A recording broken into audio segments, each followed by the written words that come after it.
IPL 2025 final మ్యాచ్కు రంగం సిద్ధమైంది. అహ్మదాబాద్లోని నరేంద్ర మోడీ స్టేడియం వేదికగా ఈ ఆదివారం రాత్రి 7:30 గంటలకు ఈ మ్యాచ్ ప్రారంభం కానుంది.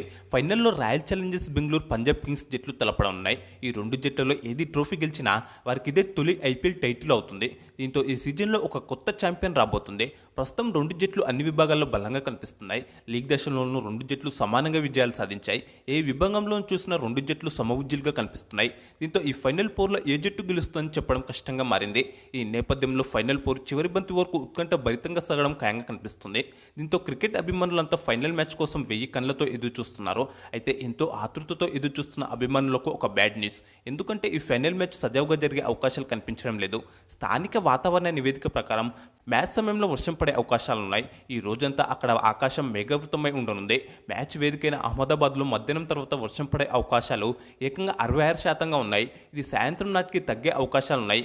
ముఖ్యంగా మ్యాచ్ సమయంలో వర్షం పడే అవకాశాలు 5% మాత్రమే ఉన్నాయి. అయితే ఎటు తిరిగి మ్యాచ్ సమయంలో వర్షం కురిసే అవకాశాలు ఖచ్చితంగా కనిపిస్తున్నాయి. వర్షం కారణంగా పూర్తి మ్యాచ్ తుడిచిపెట్టుకుపోకపోయినా కొంతవరకు అయితే అడ్డుకుంటుంది. దీంతో మ్యాచ్కు వర్షం కారణంగా ఖచ్చితంగా ఆటంకం కలగనుంది. కాకపోతే అది ఎంతసేపో చూడాలి. ఒకవేళ టైం బాగుంటే అస్సలు వర్షం రాకపోవచ్చు. కానీ ఇది వర్షాకాలం కాబట్టి ఎప్పుడు వర్షం వచ్చేది ఖచ్చితంగా చెప్పలేం. క్వాలిఫైర్ 2 మ్యాచ్కు ముందు వరకు కూడా వర్షం వచ్చే అవకాశాలు లేవని వాతావరణ శాఖ తెలిపింది. దీనికి తగ్గట్టు షెడ్యూల్ ప్రకారమే టాస్ కూడా వేశారు. కానీ సరిగ్గా మ్యాచ్ సమయానికి వరుణుడు అతిథిలా వచ్చాడు. ఏకంగా 2 గంటల పాటు ఆగుతూ పడుతూ వాన వచ్చింది. ఎట్టకేలకు 9:30 గంటలకు వర్షం పూర్తిగా ఆగిపోవడంతో 9 గంటల 45 నిమిషాలకు మ్యాచ్ ప్రారంభమైంది. క్వాలిఫైర్ 2 మ్యాచ్ జరిగిన అహ్మదాబాద్లోనే ఫైనల్ కూడా జరుగుతుంది కాబట్టి ఈ రోజు కూడా వర్షం వచ్చే అవకాశాలున్నాయి. అయితే మ్యాచ్ ముగియడానికి మంగళవారం 2 గంటల అదనపు సమయం కూడా ఉంది. అంటే అర్ధరాత్రి 1:30 గంటల వరకు కూడా మ్యాచ్ నిర్వహిస్తారు. పంజాబ్ కింగ్స్, ముంబై ఇండియన్స్ మధ్య జరిగిన మ్యాచ్ అయితే అర్ధరాత్రి 1:45 నిమిషాల వరకు జరిగింది. ఒకవేళ మంగళవారం ఫైనల్ మ్యాచ్ పూర్తి కాకపోయినా ఇబ్బంది లేదు. ఎందుకంటే ఈ ఫైనల్ పోర్కు రిజర్వ్ డే ఉంది కాబట్టి బుధవారం కూడా మ్యాచ్ నిర్వహించనున్నారు. అయితే ఒకవేళ బుధవారం కూడా వర్షం వస్తే ఓవర్లు తగ్గించి మ్యాచ్ నిర్వహిస్తారు. కాగా 2023లో కూడా ఇదే వేదికగా ఫైనల్ మ్యాచ్ నిర్వహించారు. ఆ మ్యాచ్లో Gujarat Titans, Chennai super Kings జట్లు తలపడ్డాయి. అప్పుడు కూడా వర్షం అడ్డుపడడంతో మొదటి రోజు మ్యాచ్ నిర్వహణ సాధ్యం కాలేదు. దీంతో రిజర్వ్ డే రోజు మ్యాచ్ నిర్వహించారు. అయితే ఒకవేళ బుధవారం కూడా పూర్తి మ్యాచ్ సాధ్యం కాకపోతే, అంటే రిజర్వ్ డే రోజు కూడా మ్యాచ్ నిర్వహణ సాధ్యం కాకపోతే ఈ ఫైనల్ మ్యాచ్ రద్దవుతుంది.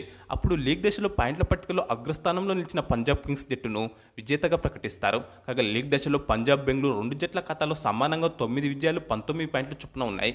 కానీ ఆర్సీబీ కన్నా పంజాబ్ నెట్ రన్ రేట్ ఎక్కువగా ఉంది.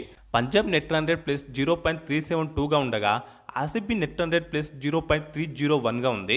దీంతో పంజాబ్ మొదటి స్థానంలో, బెంగళూరు రెండో స్థానంలో ఉన్నాయి. కాబట్టి వర్షం పడి పూర్తిగా మ్యాచ్ రద్దయితే పంజాబ్కు కలిసి రానుంది. కానీ అంతవరకు వెళ్ళకపోవచ్చు. మంగళవారం కాకపోతే బుధవారం మ్యాచ్ జరుగుతుంది. లేదంటే మంగళవారం సగం మ్యాచ్, బుధవారం సగం మ్యాచ్ జరుగుతుంది. ఇది సాధ్యం కాకపోతే చివరికి 5 ఓవర్ల మ్యాచ్ను కూడా నిర్వహించే వీలుంటుంది. ఇవేవి సాధ్యం కాని నేపథ్యంలోనే మ్యాచ్ను పూర్తిగా రద్దు చేసి పంజాబ్కు ట్రోఫీ ఇస్తారు. కాగా ఫైనల్లో ఏ జట్టు గెలుస్తుందని మీరు భావిస్తున్నారో కామెంట్స్ బాక్స్లో చెప్పండి. అలాగే ఈ వీడియోకి ఒక లైక్ చేసి ఛానల్ను సబ్స్క్రైబ్ చేసుకోండి.